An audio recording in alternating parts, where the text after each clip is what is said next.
반갑습니다. 좋은 봄날이에요. 좀 떨어져서 학교 괜찮아요.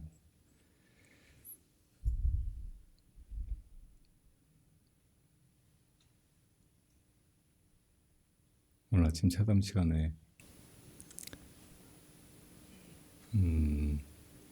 때를 기다리기보다 때를 맞이하는 사람이 되어야 한다는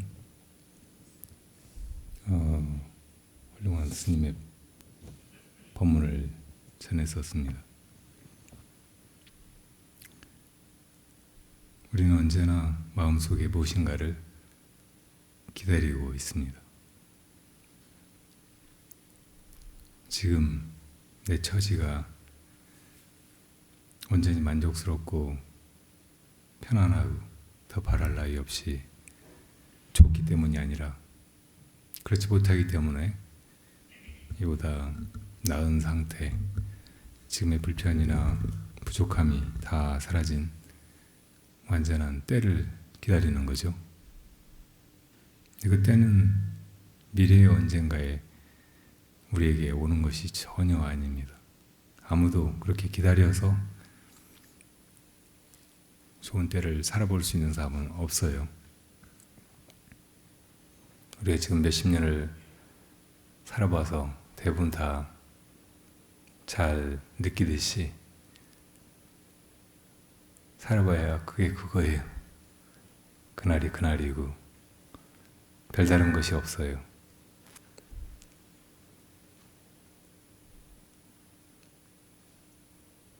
그럼 좋은 때는 이 모든 시시하고 온전치 못한 것들이 다 사라진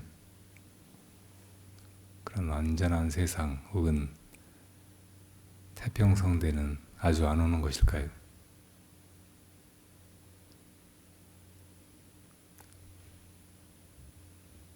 아까 그 스님 말씀은 지금이 바로 그 때라는 것입니다.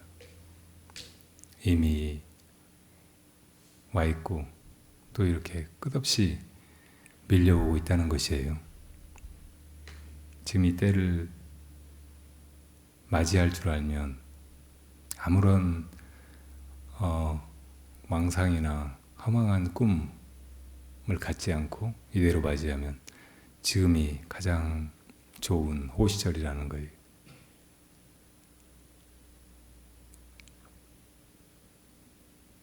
그렇게 살아야 돼요. 지금부터. 그냥 이렇게 아깝게 지금까지처럼 몇 날, 몇 달, 몇 년 세월을 보내다 보면 이제 더 이상 좋은 때가 설령 온다고 해도 살아볼 수도 없는 이 삶의 끝에 서고 말잖아요.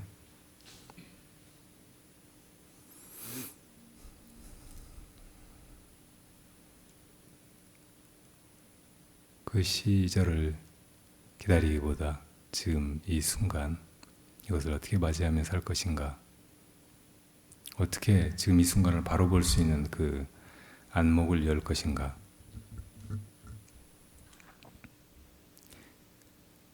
삶의 행과 불행은 바로 여기서 갈립니다. 지금까지처럼 살면 앞으로 아무리 많은 세월을 더 찾아 헤매고 고달프게 갈망한다고 해도 그리는 것들은 우리 앞에 오지 않습니다.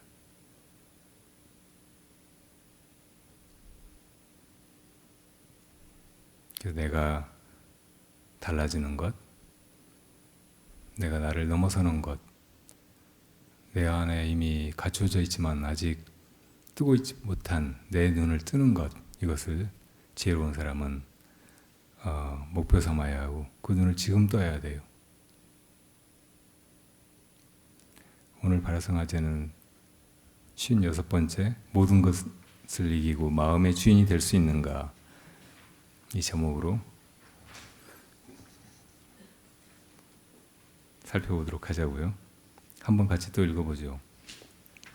다 이기기 위해서는 자기를 이겨야 한다. 마음의 주인이 되어 제 마음 땅에 살기 위해서는 다시 모든 것이 되어야 한다. 이것이 내가 나를 기다리는 모든 너에게로 가는 길이다. 도이다. 어떻게 자기를 이기는 가장 빛나는 승리를 이룰 것인가? 이 나아가 물거품이나 파도 같은 것임을 꿰뚫어 알아야 한다. 꼭두각시, 그림자, 메아리, 신기루, 아지랑이, 헛개비 같은 것이고 꿈속의 사람, 본래 없는 사람임을 직시하고 솔직히 인정하고 그 사실을 받아들여야 한다. 이것이 반야바라밀이다. 성불의 길이요 대열반의 길이다. 자기가 제대로 죽는 길이며 죽어도 죽지 않게 되는 유일한 길이다. 어떻게 내가 모든 것이 될 수 있는가? 봄이와 겨울잠에서 소생해야 한다. 반드시 한 번 스스로 죽었다 깨어나야 한다. 참나에는 생사가 없음을 믿고 먼저 온전히 죽어야 하는 것이다. 다 자고 나면 깨어난다. 그렇게 다시 살아나야 한다. 모든 것으로. 무엇이 모든 것인가? 꿈꾸는 사람, 꿈속의 사람, 처음부터 끝까지의 꿈 전체, 그리고 꿈에도 없는 그런 것들까지 일체다. 참으로 꿈이 꿈임을 알면 꿈을 더 이상 두려워할 이유가 있을까? 그렇다면 다시 꿈을 꾸지 못할 것이 없다. 왜 도로 헛된 꿈을 꿈길로 가지 않으면 다시 너를 볼 수 없으니까. 파도 일지 않는 바다는 없다. 파도 이는 바다가 되어야 비로소 배를 띄울 수 있다. 반드시 다시 살아나 모든 것이 되어야 한다. 내가 너가 되어야 한다. 너가 바로 나임을 잊지 않아야 한다. 이제 다시 너를 만나면 무엇을 할까? 같이 들어누워 하늘이나 보아야지. 그래도 심심하면 놀러나 다니지 뭐. 이제 더는 울 것도 없이 끝없이 더 원 없이 놀아봐야지. 꼭두각시 노름을 하든 그림자 놀이를 하든 뱃놀이를 하든 숨바꼭질을 하든 혹은 다른 박질을 하든 죽고 사는 연극을 하든 소설을 쓰든 아이야 오너라 업고 놀자. 이 마지막 부분은 춘향가 할 줄 아는 사람 있으면 해보세요.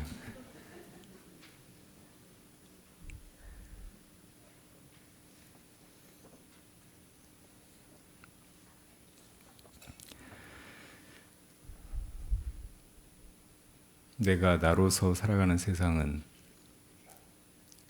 끝없는 싸움입니다. 끝없는 경쟁이고 자칫하면 뒤처지고 바보가 되고 죽는 길이에요. 그렇게 끝없이 겨루고 다투고 하다가 결국은 더 이상 달려보지 못하고 쓰러져 죽는 그런 길입니다. 누구나 다 끝내 지는 패자가 되는 그런 싸움을 이렇게 무모하게 뜻없이 하고 있어요. 다 이기려고 싸웁니다. 이기기를 바라고 쓴다는 것이, 진다는 것이 패배해서 무너진다는 것이 얼마나 절망적이고 괴로운 것인지 잘 알기 때문에 안 그러려고 기를 쓰고 발악하듯이 이렇게 분투하고 있는 거죠. 아주 어려서 친구들하고 어울려도 맨날 시합이고 유치원부터 초등학교에 들어가서도 시험으로 서로 경쟁하고 축구를 해도 싸우고 그러다 이런저런 친구들끼리 또 힘겨루느라고 하고 싸우고 제가 더 나보다 예쁘고 잘나고 집안도 좋고 그래서 또 시기하고 싸우고 이렇게 시작된 싸움이 점점 가면 갈수록 더 치열해지고 더 피가 튀고 목숨을 걸어야 되는 그런 아수라장이 우리 인생이죠.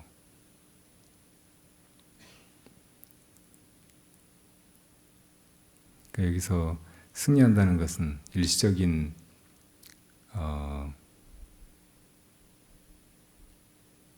도취가 아니라 온전히 영원히 그렇게 누릴 수 있는 그런 승리를 이룬다는 것은 이 속에는 길이 없어요. 그 길이 어디 있을까요? 부처님은 자기를 이기는 데 있다고 하셨습니다. 그러니까 싸움터에 나가서 100만 명의 적군을 혼자 무찔렀다고 해도 자기를 이긴 그 승리에 미치지 못한다. 그런 말씀을 여기저기서 하셨어요.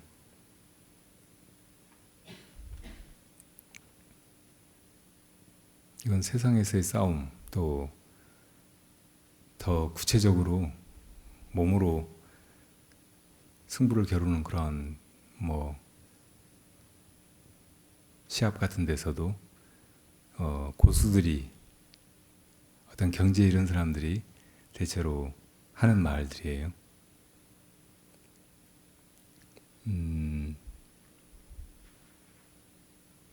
최근에 그 중국의 어떤 그런 시합을 뭐라고 하죠? 그냥 권투도 아니고 발도 쓰고 막 싸우는 거. 에? 격투기? 뭐라고요? K1 같은 거. 그런 그런 싸움꾼이 중국 무술의 그 각 유파를 찾아다니면서 도장 깨기를 하고 있더라고요. 이 사람이 덩치는 좀 큰 편이지만 약간 뚱뚱하기도 하고 별로 싸움 잘하는 사람 같아 보이지가 않아요. 근데 어쨌든 처음에 소림권 고수 어떤 스님하고 결혼돼 금방 코피 내버리고 코를 막 붕대로 감고 싸웠는데도 게임이 안 되더라고요. 그 나중에 또 태극권 고수하고 싸워가지고 또 그렇게 깨버리는 거예요. 근데 브루스리, 이소룡이 절권도라고 하는 걸 만들었어요. 그 절권도를 왜 만들 생각을 했느냐면 이소룡은 굉장히 생각이 열리고 자기 무술의 철학이 어떤 유파라든지 전통 이런 데 매이지 않는 것이었어요. 대단히 선적이었어요. 그 절권도 그 책을 보면 이 사람의 절권도 이론이 거의 다 선에서 나오고 있다는 걸 알 수 있어요. 동양 철학하고 선에서. 근데 그 핵심된 주장이 뭐냐면 중국 무술은 너무 형식에 치우쳐 있다는 거예요. 근데 실제 싸움은 절대 형식대로 되지 않는다는 거예요. 그래서 무술의 고수라고 하는 사람들이 그냥 길거리에 싸움꾼을 해볼 수가 없다는 거예요. 싸우면서 벌써 자기가 그동안 익혀온 그런 일정한 방식이 있으면 같은 그런 방식으로 겨루는 사람하고는 해서 얼마든지 제압하고 누구한테도 지지 않을 수 있는데 아무런 그런 형식 없이 막 싸우는 동네 골목에 건달하고 붙으면 안 된다는 거예요. 이 동네 건달은 아무 그런 것이 없어요. 어떻게 저놈을 쓰러뜨릴까, 저놈을 죽이고 내가 살까 이 생각뿐이거든요. 그러니까 이게 선에서 모든 이름이나 형상 이런 걸 떠나서 우리 본연에 있는 지혜나 그 힘 이런 거를 일깨우려고 하는 거하고 정신이 비슷한 거예요. 근데 이 절권도 보면 그 전에 남방에 중국 무술에 그 한 유파가 있었는데 주로 힘없는 사람들이나 여성들이 하던 무술이었어요. 이게 특징이 크게 몸을 움직이지 않고 아주 한정된 그 공간에서 작은 움직임으로 상대를 제압하고 급소를 가격하고 해서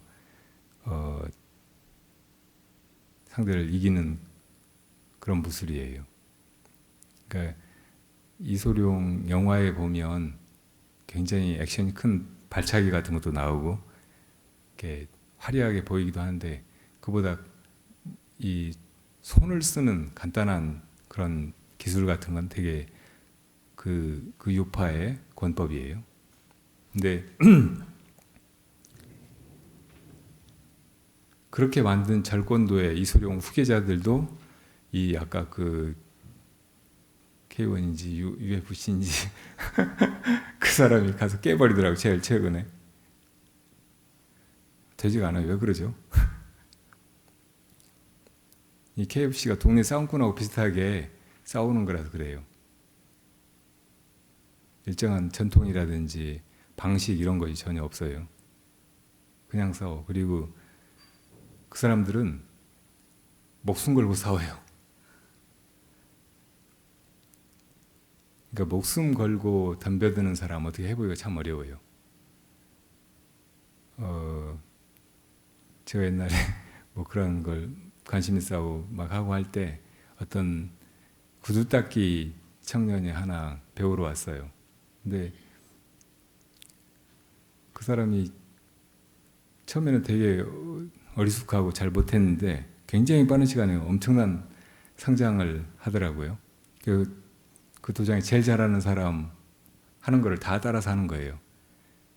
공중에서 막 도는 거. 근데 이 사람은 공중으로 돌 사람 같아 보이지가 않았거든요. 근데 혼자 죽으라고 그거를 이제 연습을 하는데 이런 방바닥에서 이렇게 뒤로 돌다가 잘못 떨어지면 머리가 부딪혀가지고 깨지고 큰 탈이 나잖아요. 근데 그렇게 할 때마다 혼자 외는 주문이 있어요. 사람이 한 번 죽지 두 번 죽냐? 그리고 뒤로 뛰는 거예요. 보통 사람 같으면 이제 혹시 잘못되지 않을까 하고 여기다가 매트 같은 거라도 깔아놓고 거기로 연습을 할 거 아니에요. 근데 이 사람은 날바닥에서 뛰면서 사람이 한 번 죽지 두 번 죽냐? 하고 뛰는 거예요. 그러니까 나중에는 똑같이 하는 거예요. 자기가 구두닦기 하다가 자기 그 영역을 깡패들이 그 자릿세 내라고 하고 막 쫓아내려고 해서 자기가 한번 칼로 여기 팔을 찔러가지고 막 왔다 갔다 했대요. 이 팔 사이에 뼈가 2개 있거든요. 팔목에. 그 사이에다가 칼을 집어넣고, 그러니까 깡패들이 다 도망가 버렸대. 그런 사람 어떻게 해보겠어요? 옛날 일본에 막부 시대에 유명한 무사가 있었는데 무사시예요. 자루보살님 안 계시네. 자루보살님 개 이름이 무사시였는데 미야모토 무사시. 미야모토 무사시가 이제 아주 대단히 용맹스럽고 그 기가 강한 타고난 싸움꾼이었어요. 그래서 여기저기 다 지는 일 없이 제패하고 다녔는데 한 스님을 만났는데 처음으로 졌어요. 그래서 이제 무릎을 꿇고 저를 가르쳐 달라고 청하니까 그 스승이 너 자신을 배워라 그래요. 혼자 그걸 화두 삼아서 계속 칼을 내리치면서 하다가 마지막에 자기가 비었다는 것을 알게 돼요. 그리고는 아무한테도 진 적이 없어요. 아무도 그 사람을 당할 수가 없었어요. 그러니까 결국 자기를 이긴 사람, 다시 말하면 자아가 사라진 사람이 되는 것이 불패, 완전한 승자, 영원한 승자가 되는 길이에요. 그건 싸움의 세계에서만이 아니에요. 우리 인생의 길에도 수많은 경쟁이 있고 거기서 패배, 쓰라림을 겪지 않으려고 하는 사람은 염두에 두고 그렇게 할 수 있어야 돼요. 먼저 자기를 배워야 돼요. 자기를 이겨야 돼요. 자기와의 싸움이라고 흔히 많이 말하는데 그 싸움에서 이겨야만 이제 그 어떤 것도 두렵지 않고 그 어떤 것에 또 질 일이 없는 것입니다. 근데 어떻게 자기를 이기죠?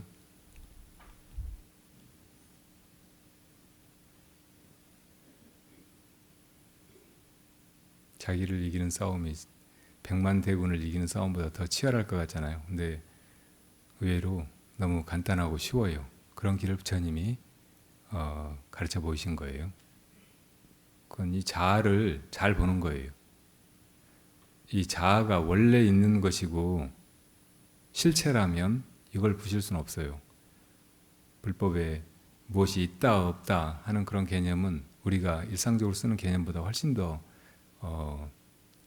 깊은 표현이에요. 부처님이 있다고 한 것은 영원히 있는 것을 말해요. 그런 걸 실체, 실법이라고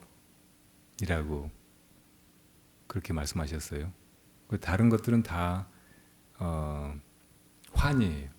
있는 것 같지만 사실은 없는 것. 그러니까 이 내가 나라고 생각하는 이것도 정말 있는 것인가 없는 것인가 그걸 자기 스스로 비춰보면 돼요. 잘 보면 나가 있지 않아요. 어디에도 있지 않아요. 내 몸에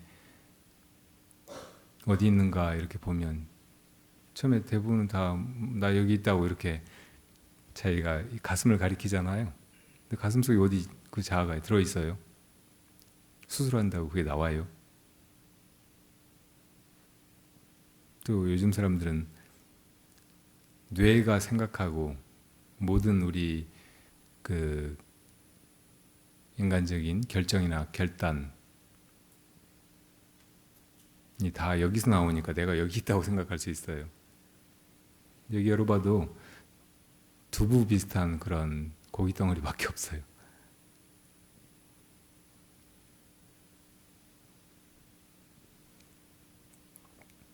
나가 이 몸뚱이인가?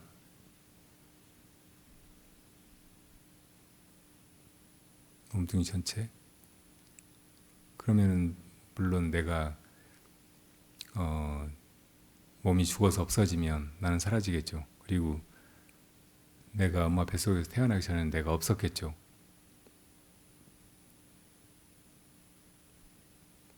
그렇지만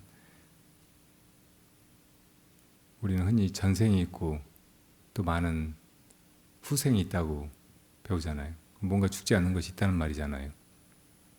그거는 물론 이 물질적인 육신이 아니겠죠. 그게 뭘까? 그럼 그건 있는가 아닌가? 이렇게 이제 자기 스스로 탐구에 들어가 봐야 된다는 거예요. 그게 있는가 없는가? 그걸 내가 알아봐야 되겠다 이런 마음으로 한번 마음 먹고 이렇게 덤벼들어 볼 필요가 있어요. 정말 잘 들여다보면 그 어디에서도 나를 찾을 수가 없어요.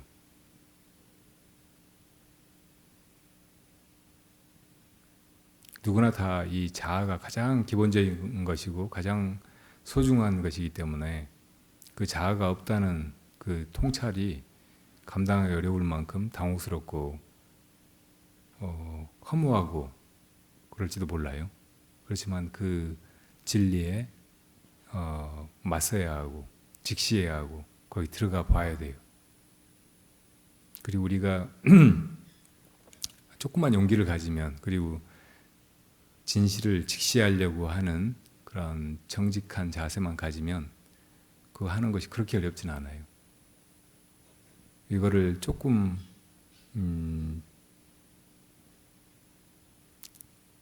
믿음을 가지고 이렇게 해보려고 하면 잠드는 것에 빗대서 생각해 보면 돼요. 우리가 잠들 때 잠든다는 거는 내가 지금 이렇게 보고 듣고 생각하는 거 이런 걸 다 떠나버리는 일이잖아요. 그리고 나 자신도 없는 그런 상태로 들어가는 일이라고. 잠들었을 때 나 없잖아요.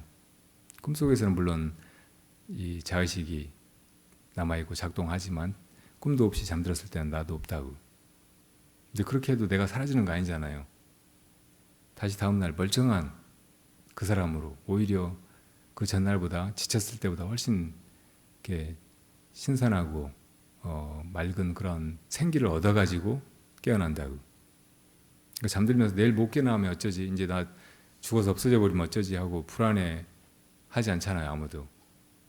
우리가 많이 경험을 해와서 안심하고 잠든다. 그리고 잠들고 나면 훨씬 좋으니까 일부러 잠을 청하기도 하잖아요. 근데 이 세상에 수많은 것들은 그 틀, 얼개가 비슷해요. 그래서 프랙탈 구조를 가지고 있다고 해요.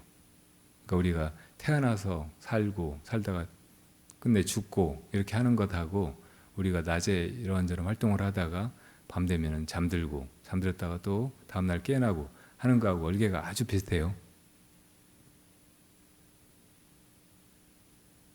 그 길이가 다르고 그 정도가 다르고 그 안에 벌어지는 일들이 좀 다를 뿐이지 똑같다고. 그리고 자다가 꿈 꾸잖아요. 그 꿈 꾸는 거하고 또 우리 일상 한 생 이거 펼쳐지는 거하고 너무 똑같아요. 그러니까 이런 구조를 알고 그걸 잘 믿어야 돼. 우리가 살면서 진리를 얻는 것도 자연의 변화를 보고서 거기서 알아채는 게 굉장히 많잖아요. 봄 되면 새이파리가 나고 몸이 텄다가 막 이제 날이 따뜻해지면은 무성하게 자라다가 가을 되면 시들고 겨울 되면 다 죽어버린 것 같아요. 그렇지만 봄 되면 다시 또 어디에 그런 생기가 숨어 있었는지 다시 또 싹이 트고 꽃이 피고 하잖아요. 그걸 보면은 우리가 인생이란 이런 거구나.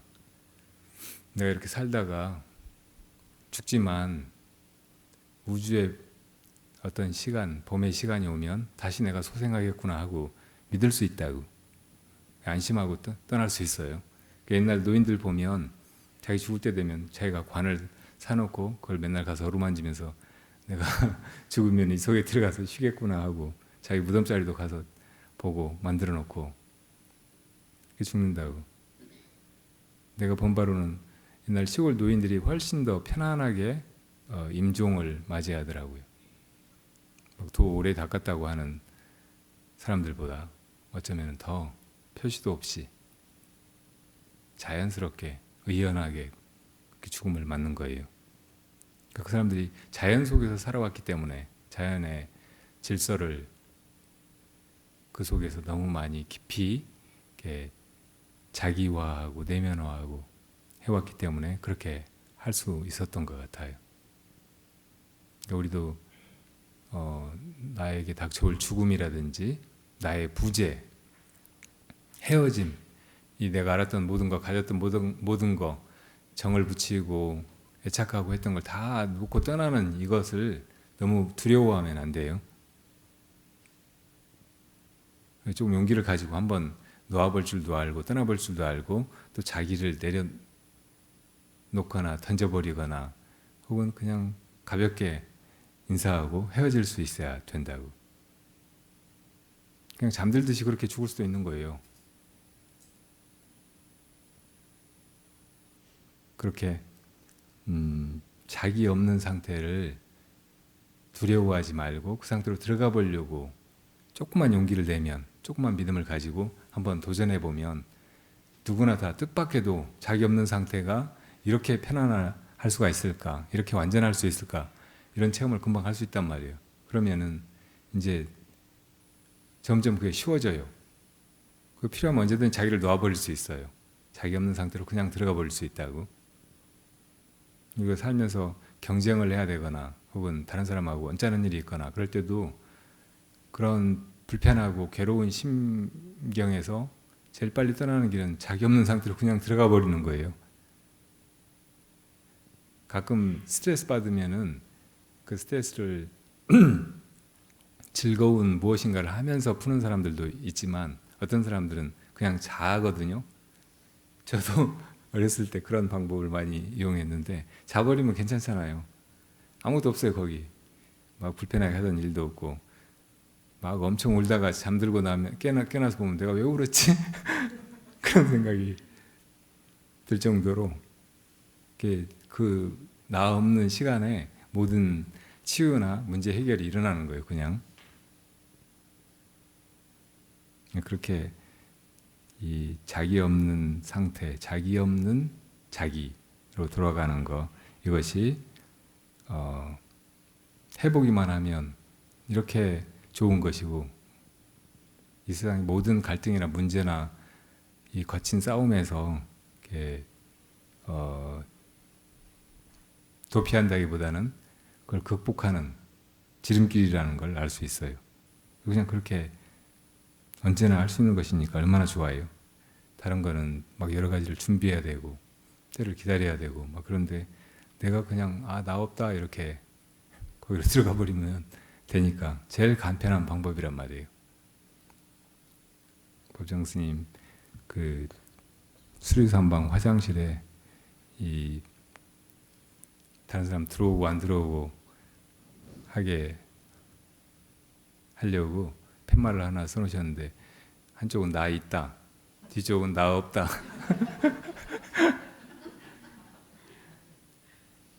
그걸 맘대로 하는 거, 이게 정말 써먹어도 다 하지 않는 아주 좋은 검이고 또 우군이고 내 장수고 그런 거예요.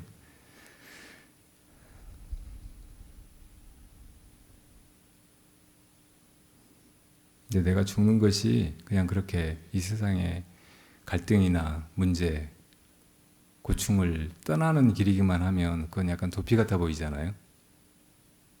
근데 우리가 잠자고 나서 깨어나면 그게 그냥 도피가 아니고 새 힘을 얻어가지고 다음날을 더 잘 살 수 있게 되듯이, 그게 모든 게 끝나버리는 게 아니고 다시 이 순환의 고리에서 그 길을 더 잘 갈 수 있게 되듯이, 나 없는 상태로 들어가는 것은 더 큰 나로 새로 태어나서 이제 정말 잘 살기 위해서예요. 경쟁도 없고 거기에는 서로 사랑하는 일만 있는 정말 아름다운 시간을 살기 위해서라고요. 그러니까 내가 죽는 것은 나 없는 상태에서 모든 치료나 충전이 끝나서 깨어났을 때 내가 모든 것이 되어서 이것들을 돕기 위해서, 혹은 이것들과 완벽한 조화를 이루고 행복하게 같이 하기 위해서인 거예요. 이것도 꿈하고 똑같다고 생각하면 돼. 내가 정말 이제 나 없는 상태로 들어가서 깨어나면 잠들었다가 꿈이 꿈인 줄 아는 그런 꿈을 꾸는 것과 똑같이 되는 거예요. 자기가 꿈인 줄 안다면 이 모든 것이 다 자기예요. 자기 마음이에요. 꿈속에 무엇이 자기가 아니겠어요? 그 꿈 전체가 다 자기고,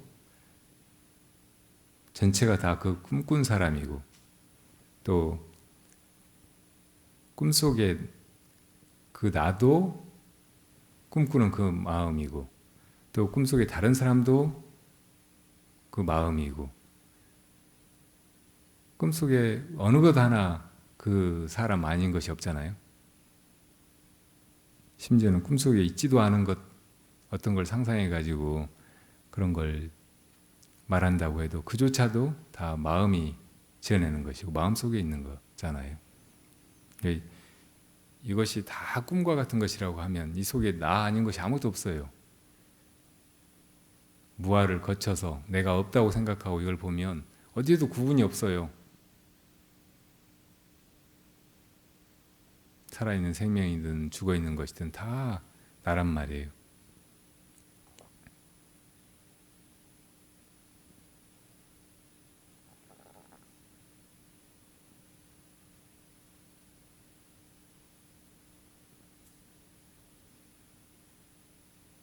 그래서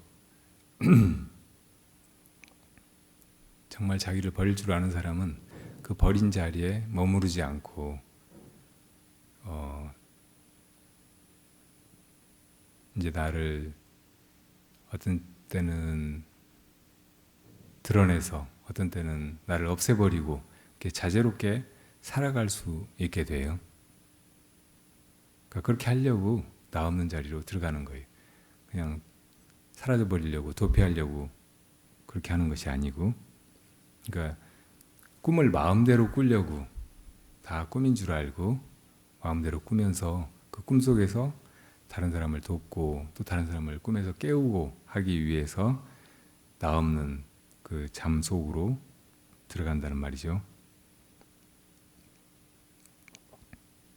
왜 또 꿈을 꿔야 되는가? 꿈인 줄 알았으면, 꿈이 그냥 고통일 뿐임을 알았으면은 이제 꿈을 안 꾸게 돼야지, 이렇게 생각할 수 있잖아요. 근데 이 세상에 나만 있으면, 나의 이 자아만 있으면 이 자아의 문제를 해결하는 것이 나 없는 자리로 들어가는 거, 그걸로 충분하죠. 그런데 수많은 타자들이 있으니까, 그리고 그 사람들이 나에게 은혜를 베풀었던 사람이고 나를 있게 했던 사람들이고 또 내가 그거를 갚아야 될 사람들이니까 그냥 나 없는 자리로 들어가 버리는 거, 자살하듯이 내가 없어져 버리는 거, 그걸로 끝이 아닌 거예요. 그렇다면 온전히 마음이 편안할 수 없잖아요. 빚 지고서 그냥 그 빚 떠안고 사느니 차라리 죽는다고 자살해 버렸다 그러면 그 사람 마음은 잠시 그런 걸 잊어버리고 편안할지 모르지만 진짜 편안하겠어요? 빚진 게 있으면 갚아야 시원하다고, 갚아야 떳떳하고 그 사람도 흔쾌해야 하고, 그리고 그렇게 갚는 거는 내가 받았던 것보다 더 많아야 돼요. 이자까지 쳐서 그렇게 갚아야 시원하다고. 그리고 그 사람도 빌려줬던 보람을 느낄 거 아니에요. 그래서 사실은 나가 그냥 없어져 버리는 것이 인생의 목적이 아니고 내가 너에게로 가는 거, 이것이 목적인 거예요. 너와 정말 좋은 세상을 함께 살아보는 거, 함께 그 사랑 속에서 다시는 서로 싸우거나 울고불고 하거나 헤어지거나 하는 일 없이 그렇게 있게 되는 거, 이걸 목적으로 한다고요.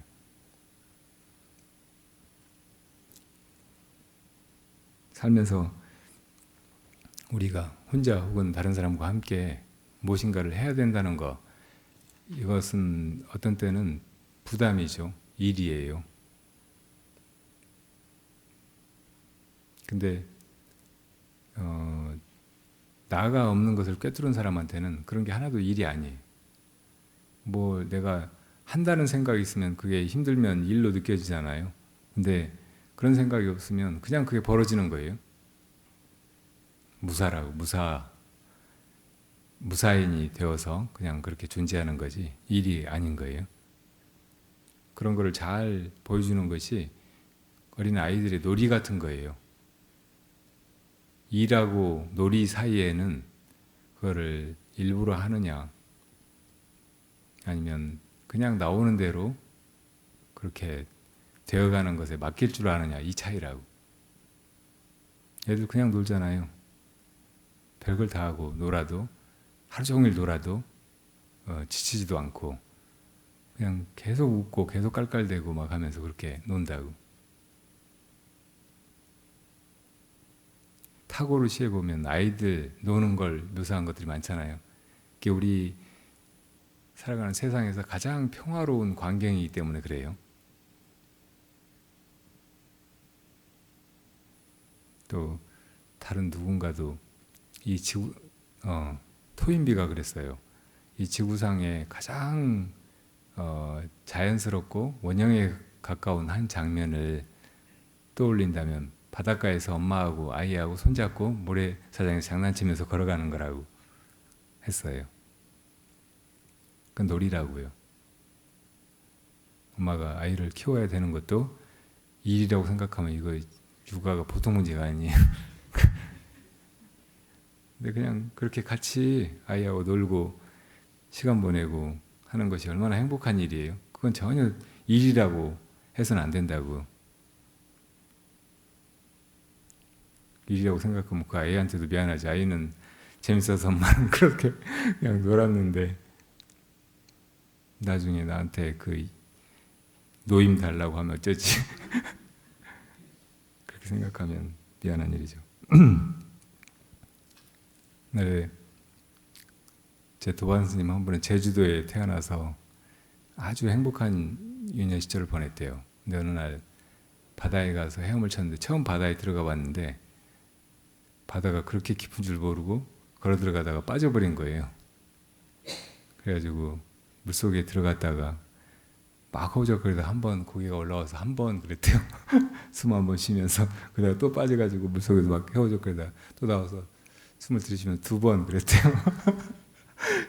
그러다가 또 들어갔다가 한 번 나오면서 세 번 그랬는데 이제 그 다음에 들어가니까 이제 죽는구나 싶었대요. 그래서 아 이제 끝났구나 이렇게 생각하니까 너무 이상하게 편안하더래요. 너무 아늑하고 더 이상 뭐 할 일도 없고 너무 좋아서 괜찮구나 이렇게 생각하고 이제 죽으려고 하는데 어떤 형이 확 끌고 나가더래요. 그래서 아이씨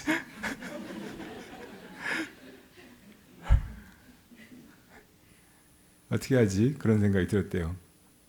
근데 어떻게 하지 하는 순간 뭐하고 놀지 이제 그렇게 생각이 들었대요. 그러면서 그때 비석치기인가 그게 재밌었대요. 막 몰두해가지고 그게 제일 재밌던 때라서 아유 그러면 할 수 없이 가서 비석치기나 하고 또 놀아야 되겠구나 이렇게 생각하고 나왔다는 거예요.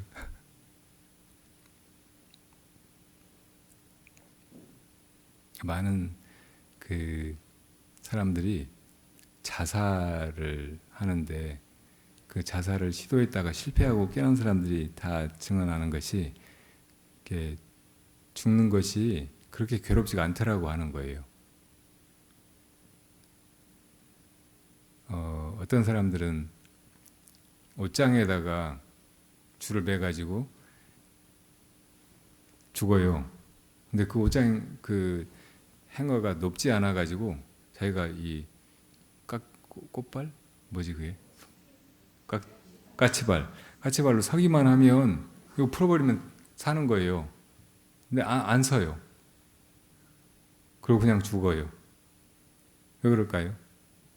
처음에는 숨이 막히고 막 괴롭고 미칠 것 같은데 어차피 죽기로 작정했으니까 그거 좀 참잖아요. 근데 좀 참다 보면 너무 편안한 상태가 온대요. 그 전에 얼마나 힘들었으면 자살할 생각을 했겠어요. 그러니까 그런 거 다 잊혀지고 다 너무 편안해지니까 길을 쓰고 까치발 안 듣는 거예요. 그러니까 이 나 없는 상태가 그렇게 아늑하고 편안한 거라고요. 아무 문제도 없고. 근데 그렇게 죽는 거는 자아가 정말 죽는 게 아니고 자기 몸의 목숨만 끊어지는 거잖아요. 그러니까 그 자아가 또 있다가 또 깨어난다고. 그 자기 목숨을 끊는 것도 정말 많은 사람들한테 이렇게 상처를 주는 일이고 막 하니까 그 빚이 또 어디 가겠어요. 또 태어나가지고 갚아야지. 그건 좋은 방법이 아니에요. 요즘엔 막 자살 동호회 막 이런 것도 인터넷에 있다고 하더라고요. 그게 심각한 사회 문제가 될 수도 있는데 현대인들이 이 복잡하고 빠른 사회생활에서 너무 많은 스트레스를 감당 못하니까 자꾸 마음이 그런 쪽으로 가는 거예요. 옛날 육체적으로 힘들고 모든 게 부족하고 그런 시대보다 훨씬 자살하는 사람들이 많아요.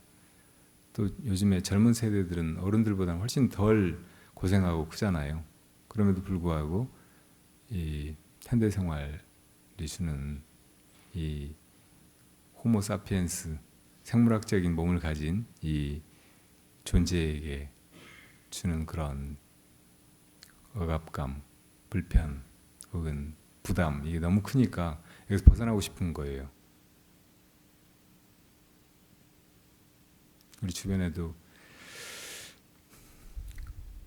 좀 그런 기미가 보이는 사람이 있으면 빨리 이 무아의 길을 가르쳐 줘야 돼. 이 무아의 황홀한 기술을 가르쳐 줘가지고 건져야 돼요. 그런 잘못된 선택을 하지 않도록. 여러분들이 먼저 한번 마음을 가지고 연습해봐요. 나 없는 상태로 제깍제깍 돌아갈 수 있게 그렇게 해봐요. 한 번 그런 상태로 돌아가 보고, 두 번 들어가 보고, 이렇게 하면 이게 좀 좋으니까, 좋은 걸 아니까 쉽게 그런 상태에 들어가고, 필요할 때 얼른 그렇게 들어갈 수 있다고. 그리고 이제 거기서 나왔을 때 이렇게 잘 살면 돼요. 더 잘 살게 돼요. 또 나가 없는 상태에서 내가 뭘 막 해야 되고 결정해야 되고 판단해야 되고 막 그럴 것 같지만 그 나 없는 상태에서 모든 일이 그냥 되어 나가는 거거든요. 이렇게 되어 나간다는 걸 자기가 느껴야 돼. 느껴 볼 수 있어야 또 그렇게 맡길 수 있는 거거든요. 프로이트는 우리 안에 이 여러 개의 자아가 있다고 얘기했어요. 지금 내가 나라고 생각하는 에고도 있지만 내 안에서 또 내가 뭐 나쁜 짓 하려고 하면 너 그러면 안 되지 하는 놈이 있어요. 이걸 슈퍼 에고라고 했어요. 또 어떤 때는 내가 뭐 하는 줄도 몰랐는데 불쑥 지가 하는 놈이 있어요. 어디가 가려우면 이렇게 막 긁고 잠들었어도 춥고 막 하면 이불을 끌어당겨서 덮고 막 하는 그놈이 있단 말이에요. 그놈은 이드라고 불렀어요. 이드. 그 이드는 리비도라고 하는 어떤 충동에 의해서 계속 내몰리고 멋대로 알아서 그냥 그렇게 해요. 그러니까 그건 내가 어떻게 통제를 할 수 있는 것도 아니고 내가 꼭 이렇게 움직이라고 명령을 해야 되는 것도 아니에요. 그 이들을 우리말로 번역하면 원초아예요. 원초적인 자. 근데 이 프로이트는 부처님과 같이 내면을 통찰해서 그런 존재가 있다고 얘기한 것이 아니고 우리 마음의 그 움직임을 관찰해 볼 때 그렇게 이 개념 규정을 개념 설정을 해야 이게 설명이 되니까 그걸 만들어낸 거예요. 어떻게 한 사람이 세 사람이겠어요? 우리 안에 세 사람이 있어. 이건 옛날 그 신화 같은 데서나 뭐 선한 신이 있고 악한 신이 있고 둘이 막 맨날 싸우고 우리 안에도 마귀가 있고 하나님이 있고 그래야 둘이 맨날 싸우고 막 그런 식으로 설명하듯이 그렇게 유치하게 한 게 아니에요. 그렇지만 어쨌든 이 사람은 학자이기 때문에 그런 존재를 개념 지어가지고 불러야 되니까 원초화라고 한 것이라고요. 근데 이걸 이제 불교적인 그런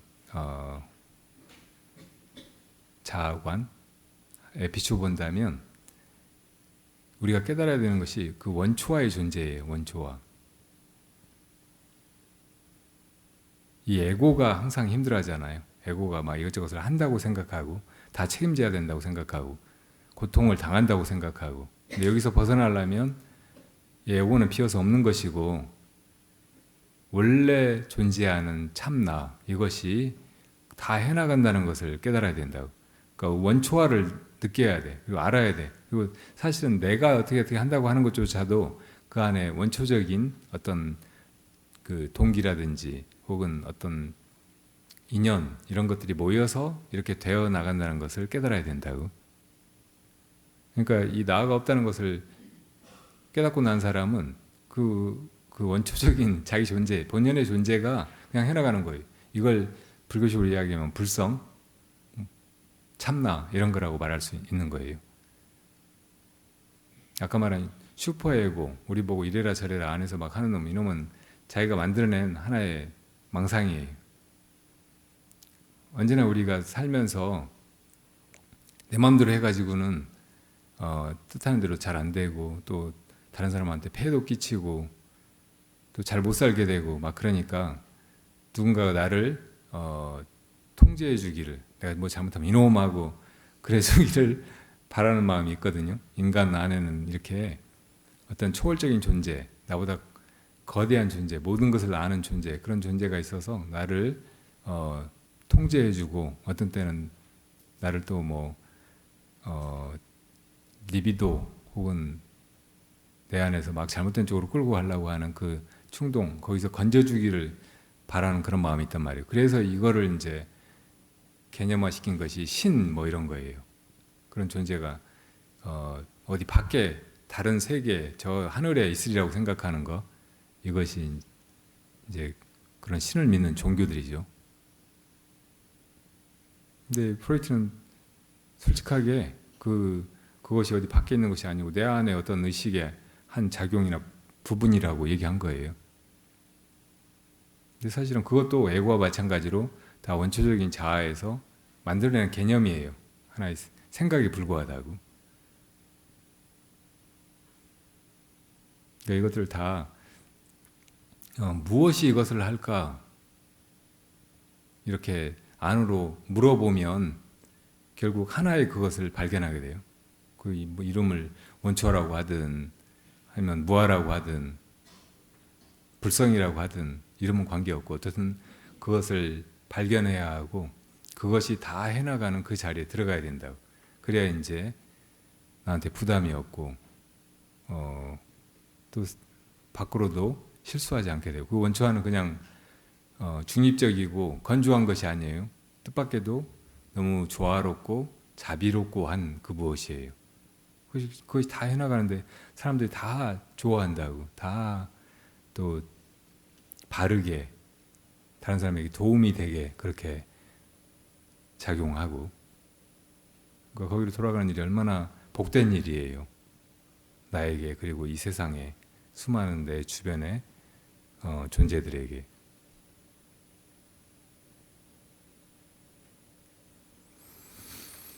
이게 세상의 주인이 되는 길이에요. 이 세상에서 겨루고 다른 사람보다 앞서 뭔가를 차지해서 승자가 되려고 하는 사람들은 부자가 되기를 바라거나 혹은 권력자가 되기를 바라고 계속 그런 길로 내달리죠.